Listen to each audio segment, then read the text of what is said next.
Welcome back to Latitude with 43 North. I'm Justine Pelkowski, the Senior Marketing Manager, and today we have a very different type of episode for you. In October, we hosted our 9th edition of 43 North Final, and we were thrilled to welcome tech pioneer Steve Case. Case is the chairman and CEO of Revolution, a DC-based investment firm, co-founder of AOL, America Online, and author of The Rise of the Rest. While writing The Rise of the Rest, he visited Buffalo in 2015 to check out the local startup scene and talk about the importance of startups in non-coastal cities outside of your typical New York or Silicon Valley. Back in 2015, the Sabres just signed Jack Eichel, Bills fans were rooting for Tyrod Taylor, the Seneca One Tower was mostly dark. A lot has changed since then. And while Buffalo as a startup city has a lot of room to grow, a ton of progress has been made since he was last here. Before our main 43 North Finals event, we hosted a free community event in which Case was joined by 43 North President Colleen Heidinger, and they discussed how cities like Buffalo can rise and thrive as vibrant tech hubs. So for today's episode, we'll be sharing that conversation for those who missed it. So let's get into it.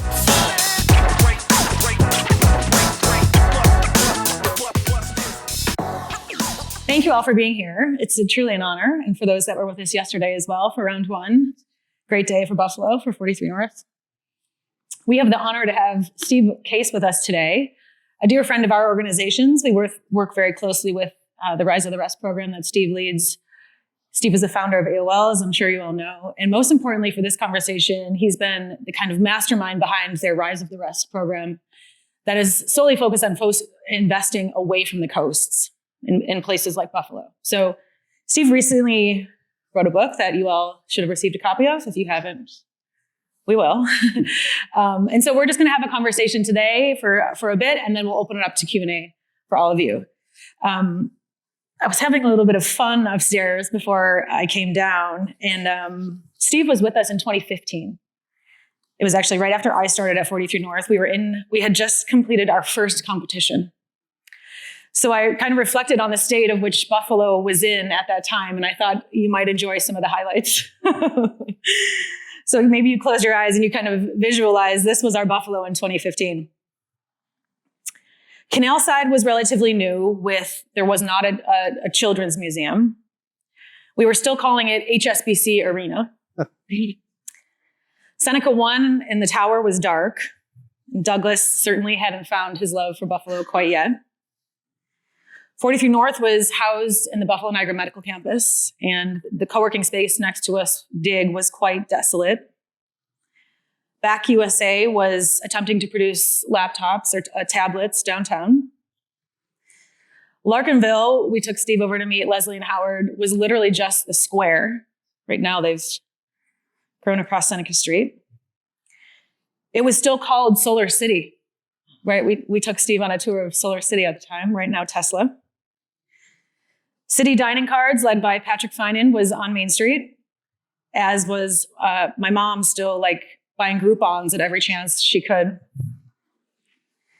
Uber was everywhere but here. We still had judges getting taxis when they landed. The grain elevators were still kind of on their own. There was no silo city. Our population was still declining, right? We were still feeling the effects of brain drain. Our Bills went 8-8 that season, and we had a ton of hope in Tyrod Taylor. Remember those days? The Sabres closed the season with a 35-36 record. So we hope tonight they, start on a new track, right? We're going to go all the way this year, supposedly. And also that was the year that we had drafted Eichel. So just to kind of allow you to go back, right? We've been busy. We've had a lot going on. And so Steve is going to help us kind of identify that, the importance of our work, and encourage us to continue to move forward in some of our conversations. So please think about questions as we speak, and then we'll open it up in just a short bit. So first, Steve, tell us, why did you write this book? Well, I wrote the book because I have had the opportunity, as you said, to travel around the country. We've done 50 cities by bus. We've now investments in 100 different cities. I've probably personally visited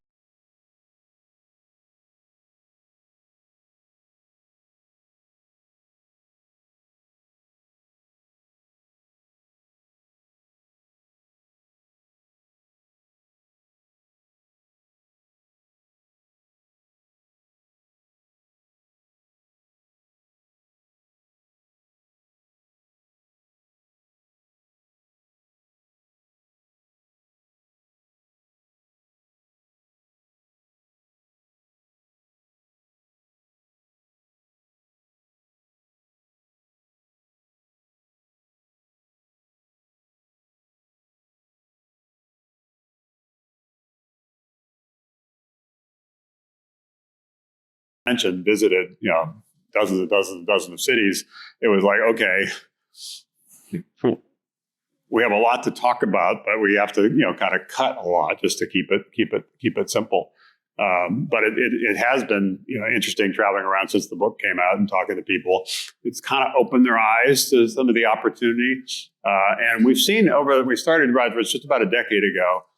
When we first started it, I'm sure as you saw 8 years ago, 10 years ago, when you're getting started with 43 North, people were like, I don't know. It seemed like a good idea. Good for you for doing what you can to help, but I'm not sure it's going to work. It just, at the time, as you probably all know, there was a few tech hubs, San Francisco, the Silicon Valley area, obviously New York City area, and the Boston area that were really dominating. They're getting the majority of venture capital, just those three cities. And most people, as a result, including you and many others, growing up here or going to school here, felt they had to leave because the opportunity wasn't here. The opportunity was somewhere else. There was this brain drain dynamic, and that started reversing. The venture capital, even though it's still overwhelmingly on the coast, overwhelmingly a few cities, has started to migrate. And the pandemic, in an odd way, has been kind of a catalyst, a tipping point in terms of people saying, maybe I can think about how I live and how I work in a little different context, a little more remote, a little more hybrid, and that's been helpful. So we've seen the momentum building, but we recognize, as you all recognize, still a lot of work to do. And so it's encouraging to see exactly the progress yet. I love the story, including with this building that was essentially empty when we visited, and now is essentially full. That is a dynamic we're seeing in other cities, where even downtowns that were largely empty, particularly on evenings and weekends, now have more energy and people living there and working there and so forth. So it's wonderful to see, and it's part of what we're just trying to do is make sure other people are aware that other investors start paying attention to what's happening in places like Buffalo. Maybe some of those people that did leave feel like now's the time to come back and be part of this sort of the next chapter for Buffalo. So that's why I wrote the book, just really trying to summarize some of the things we'd seen and try to encourage, maybe evangelize a little bit, people to get engaged and do their part to contribute to the revitalization of a lot of cities, but also, I think importantly, kind of leveling the playing field in America so more people in more places don't feel left out and left behind. They feel like they have an opportunity. Mm-hmm. Yeah, we certainly, so a few kind of follow-up points there. We certainly, during the pandemic, I'm sure folks in the audience, I had friends from high school more than ever calling from the bigger cities that now wanted a backyard, that wanted more space, that wanted less of a commute, that wanted to be near family. So I think Buffalo benefited, and despite the difficulty of those times, the attraction back home certainly was valid. Secondly, and I know there's some of our judges that were with us yesterday, and for those that weren't with us, we have 20, 25 judges, venture capitalists from around the nation that came in to help us determine the top 8. Mm. Back when we originally started doing that, which was 6 or 7 years ago, I mean, we were begging people, like, we'll pay, whatever, and now I've actually couldn't invite everyone from a capacity standpoint. And I'm sure I've pissed people off because I couldn't have them all here, but we've felt that kind of 180, and that folks, when I'm on the road speaking about Buffalo and 43 North, I mean, they know what we're doing, right? They've had a friend come and judge. They've heard about ACV, our first IPO. So this momentum continues to build, right? As to that there is something going on here, and that folks should pay attention to it. So I agree very much. Talk about, Steve, any, particular characters or folks in the book that maybe have an interesting story that the audience might find interesting. Well, it's a mix. Again, it was hard to pick, but there's some that were kind of made sense that they were where they were starting their company because it built on sort of the history, the legacy of those cities. And there are others that were sort of surprising. It didn't necessarily, it wasn't obvious why they were there, but they're having great success. On the first camp, a good example is a winner of our pitch competition in Chattanooga was a company called Freightwaves It's sort of like a Bloomberg data platform for trucking and logistics. And I didn't know this till we were there with our Rise and Rest bus, but many of the largest trucking companies in America are headquartered in Chattanooga. So you're building like Bloomberg for trucking. It's better to be in Chattanooga than New York City or San Francisco or any other place. It was strategically advantaged because the culture understood trucking and logistics. The big companies who could be customers, were there. So that was like interesting. That sort of makes sense. Another one that I thought was interesting is there's a company in Northwest Arkansas in Fayetteville called Acre Trader. And essentially it's a platform to invest in farmland. So right now, if you have a lot of money, you can invest in farmland, but most people can't. It's not really democratized the way many other classes of investment are. And so they said, let's build a platform where people can learn about different things and invest, relatively modest amounts of money as pooled with other people in farmland so they can diversify. But also it provides capital for the farmers to expand. And some of these family farms can actually expand and as opposed to feel like they have to contract or in some cases have to sell. And that in itself was interesting. But what's more interesting is the founder of that company, Carter Malloy, was actually in San Francisco at the time working for a hedge fund. And when he came up with this and some of what the hedge fund was doing related to investing in farmland and other assets, and he realized this opportunity to sort of democratize the access to this category. But then he decided to move from San Francisco to Fayetteville to start the company. And the reason for that was he said, well, in order for this to work, I need to get farmers to believe and trust me. Otherwise, we don't have any farmers or in farms on the platform. There's nothing to invest in. And so that led him to move to Fayetteville. Now the company has over 100 employees, gone on to raise $7 or $80 million. And it's an example of something that kind of made sense to be building a platform to invest in farmland where farmers existed. So those are many other examples. Those are a couple. The ones that are little ones that are a little more surprising in Detroit.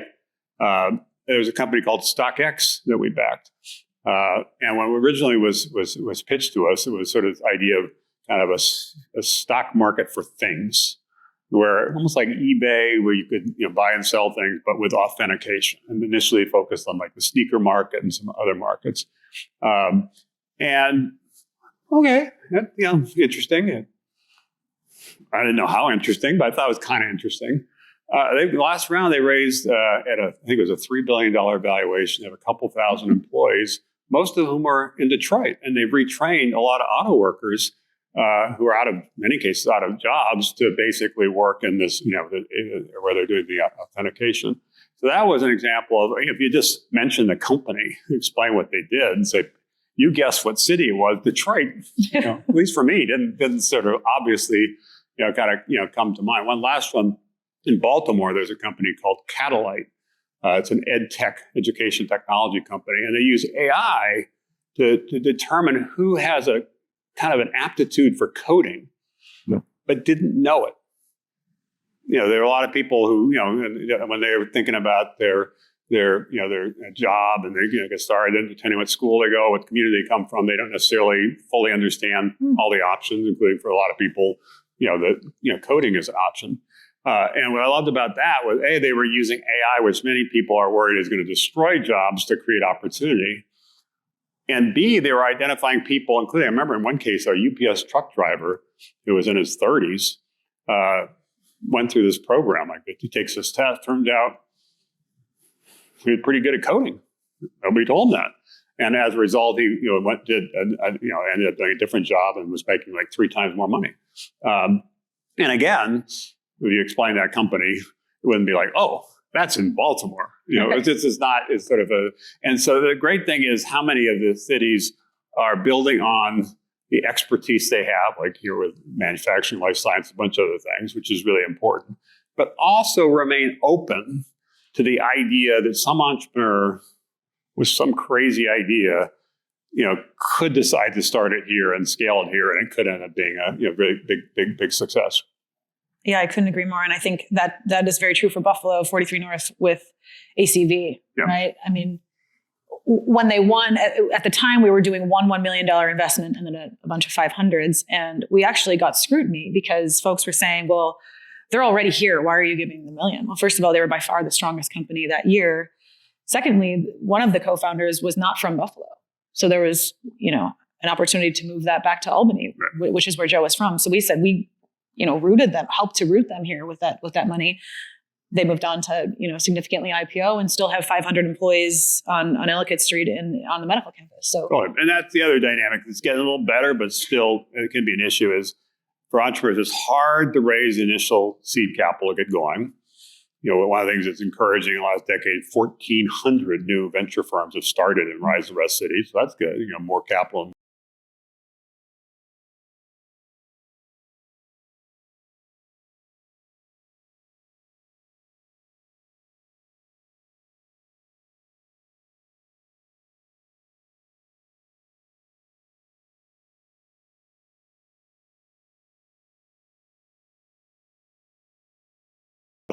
Common. People recognize that there's value to being in these cities, there's value to the culture they've created with it. It's disruptive to try to to move them. And more of the coastal investors are realizing that cities like Buffalo are on the rise, and there are opportunities to back great companies that can generate great returns. And so it's getting better on that front. But that dynamic of making sure you keep your winners, don't sell your winners short, don't sell too early, which has often happened in rising cities. And when you do have a winner, we think of as a tentpole company, you leverage that. And so momentum, begets momentum. One little anecdote there that I found interesting, actually in the book, it's in Indianapolis. There's a company called Exact Target that's in the SaaS, so sort of sales, kind of marketing function. They almost sold that company to Salesforce, 10 or 12 years ago, I think for like $70 million. They had agreed to sell. And then at last minute, Salesforce, for some reason, decided not to do it. And they kind of freaked out a little bit, but they, said, okay, we're not selling, we're going to build. And then I think it's like 5 years later, Salesforce came back and bought that same company for $2.6 billion. Wow. Timing is everything. Sometimes it's better to wait. My own experience with AOL, we started in Northern Virginia outside of DC. We had several offers when we were, one was from a competitor, actually in Ohio, called CompuServe to buy us for $60 or $70 million. One from Microsoft to buy us for, I think it was $300 or $400 million. And, a lot of the venture guys and even some of the early employees were like, hey, this is pretty good. We should declare victory, take the money and run, getting competitive out there. And it almost got sold, but thankfully it didn't. And then 10 years later or something, it was worth $160 billion. Good thing we didn't sell for 60 or 70.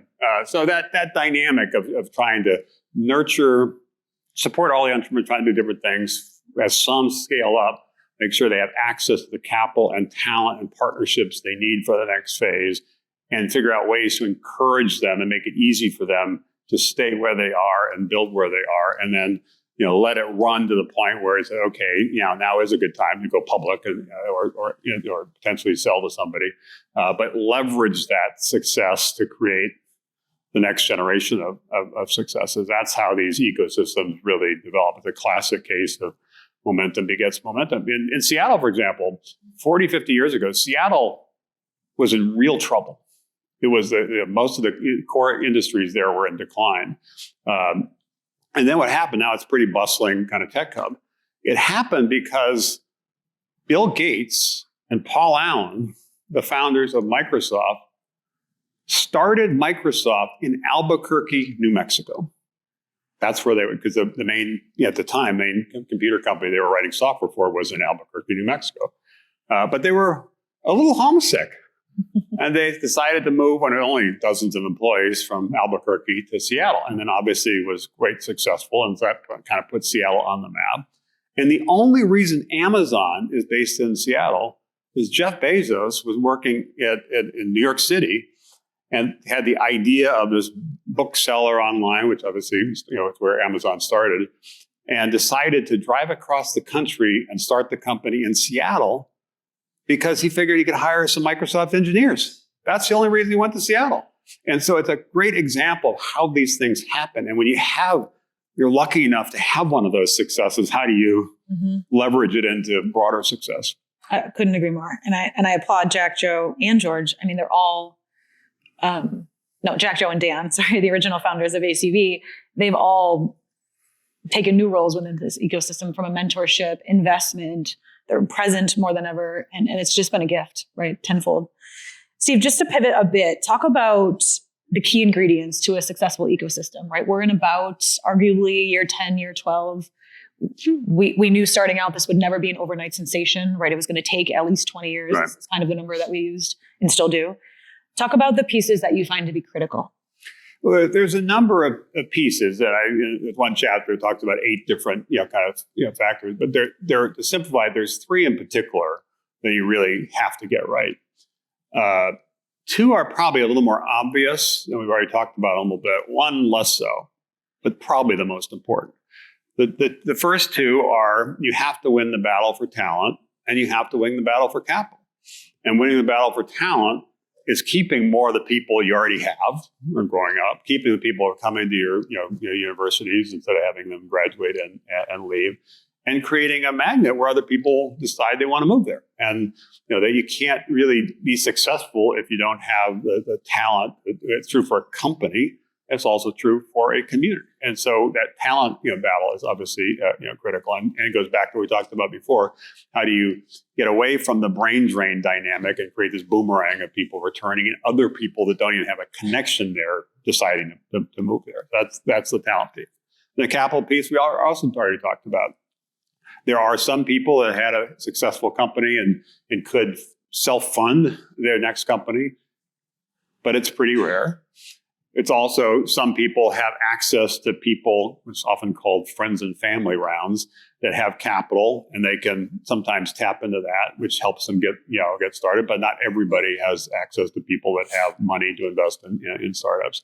And so figuring out ways to create pathways to like what you're doing, including today, to allow companies to get some of that initial funding to get going and help create more regional venture firms that can help seed the next generation of companies is critically important. So you got to have the talent, you got to have the capital. The part that's a little subtler but arguably more important is a community culture collaboration point.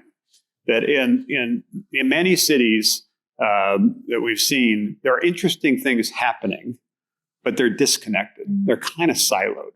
They're often there's a lot of things happening in a particular kind of startup kind of sector. Sometimes the big companies are not really involved in paying attention. Sometimes the universities are not really engaged in terms of trying to be supportive. It's just sort of fragmented. And so driving more of that collaboration, while hard, is really, really important. And also, I suspect this is an opportunity for Buffalo, is to think about your city in a broader regional context. When people are thinking about Buffalo, they're thinking about a region in New York that likely includes Rochester, Syracuse, other things. And if you're thinking of making a big investment there, you're probably thinking about it in a broader context. And I was encouraged that you mentioned that your submission for the Tech Hub competition that the Commerce Department is operating was, a regional play, the 3 cities, working together. The great example of how important that it was, I started, as I mentioned, American Online in Northern Virginia, outside of D.C., kind of across the Potomac from Maryland. For most of the last 4 decades, D.C., Maryland, and Virginia were kind of fighting over things, economic development, get this company or that. They came together 5 or 6 years ago in a remarkable way to jointly bid for the Amazon second headquarters. And they said, there's a bunch of things Amazon's looking for. We can win if it's the 3 of us together, kind of the greater Washington region, and we connect with the universities. So there's a pipeline of talent and a bunch of other things. And they got the mayor of DC and the governors of both Maryland and Virginia to jointly kind of pitch Amazon, and they won. And it happened to be in Northern Virginia, but DC and Maryland kind of benefit from that. So it just there was a recent example of the power of kind of regional collaboration. They've then now taken the next step, created something called the Greater Washington Partnership, and there's much more of a concerted effort of people to try to drive broader economic development. So instead of it being DC versus Virginia versus Maryland, it's DC plus Virginia plus Maryland. It's really paying off. So that's an opportunity to build on what's happening with the tech hub. So within the community, figure out ways to drive more collaboration. Things like this week, obviously, are including some of the things we have scheduled today to engage corporate leaders and others. That's a key part of it. But then also trying to figure out how to world where people are trying to decide what decisions to make in terms of where do they invest or where they move, not just having it be about your particular city, but how does it fit more broadly in a regional context. Yeah, I couldn't agree more. And some of us were at the table early on in the kind of the tech hub discussions, and originally it was thought we would all apply separately. Right. And it was heavily, and you can imagine by who, out of Washington, heavily encouraged to us that if you don't apply together, there is no chance that you'll be receiving any support. So I might add something to do with that. Right now, I'm co-chairing the National Advisory Council on Innovation Entrepreneurship, which is part of the Commerce Department with Secretary Raimondo, and we were asked to create some guidelines for them to use, a template, if you will, to pick tech hubs, and that was one of the recommendations, was to kind of look for more collaborators and look for more, kind of regional kind of plays, as opposed to one last story on the how it's evolved in the greater DC area. I remember talking about this when I was CEO of America Online 25 or 30 years ago. I said, essentially the same thing I'm saying now. It just seems like this region is so strong. Here's some reason why we have these competitive advantage. But it'd be stronger if DC and Maryland and Virginia work together. And I thought I made a pretty good, articulate point and argument. And then there's a cocktail party afterwards. And there's somebody from the Maryland Economic Development came up to me and said, really enjoyed your talk. But what would it take to get you to move AOL to Maryland? Didn't you hear what I said? But that's, I get it. The economic development people, they're all competing. They're trying to get this, they're trying to get that. And it feels like it's sort of a zero-sum game. My experience is if people are collaborating, and doing things together that none of them could do separately, that's when things really start rising. Right. So just to pivot again, imagine you're sitting in this audience and it might be true of some. And, it's an aspiring entrepreneur. Someone has an idea. Someone might be at insert name of corporation based in Buffalo, a little bit aggravated, looking for, an opportunity to chase their dreams. Talk about what the book might help them do, and also just general advice for, kind of an aspiring entrepreneur in Buffalo, New York. Well, I think the simple advice is if you do, first of all, entrepreneurs basically, when you cut through it all, they see a problem and decide to do something about it. They see something that doesn't work that well, and they say it'd be better if it worked that way. And instead of just admiring the problem or criticizing what's not working, they say, I'm going to go fix that. And I'm going to fix that by building a company that's going to do that in a more effective way. That's essentially what entrepreneurs do. They see an opportunity, which usually is seeing a problem, that instead of they viewing it through the prism of being a problem, they view it from the prism of being an opportunity. And so it starts with, what's the opportunity? What is the problem? And so if you see something in your daily life or in your work life or just whatever it might be, and you say, I think there's a better way, then go do it. And go do it now, and go do it here. Most people have that insight, but they don't do it for a whole host of reasons. They're scared, they don't have access to money, they don't know other people that could be assembled on the team, or they say, well, I like to do that, but I'm not living in San Francisco. I'm only here in Buffalo. I don't really have a chance, so I'm not going to do it. Or not now, it's not really convenient. Maybe I'll do it a couple years from now.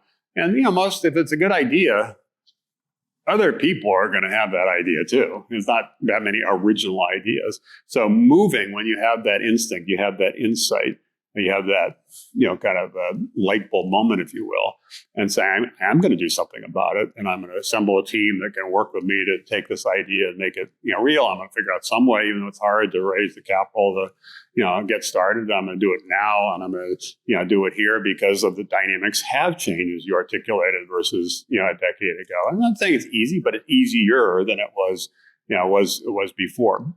That's one general set of advice. The other would be to recognize, at least my experience with a number of different companies that I've been involved in, it goes back to this point around collaboration and building teams. It's not just the team you built internally within your company; it's the team you build around your company. And most industries now are going to require partnerships to be successful.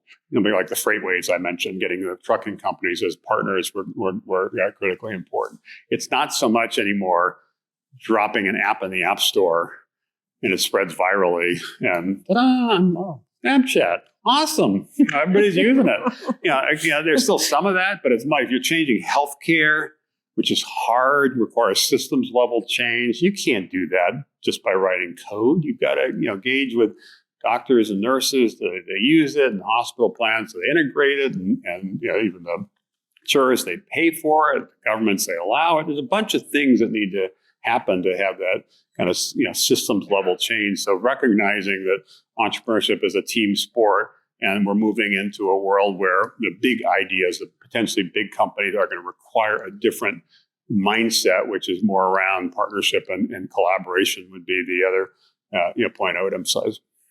Appreciate that. I'm getting shown the start Q&A sign, so I'll do that in a moment. One last question from you, Steve, is if you had kind of some advice, right, specific for a city that's a decade into this, a good decade into this, what would it be? You talked about collaboration, which I couldn't agree more with. Is there anything in addition to that you would advise us to do or do better?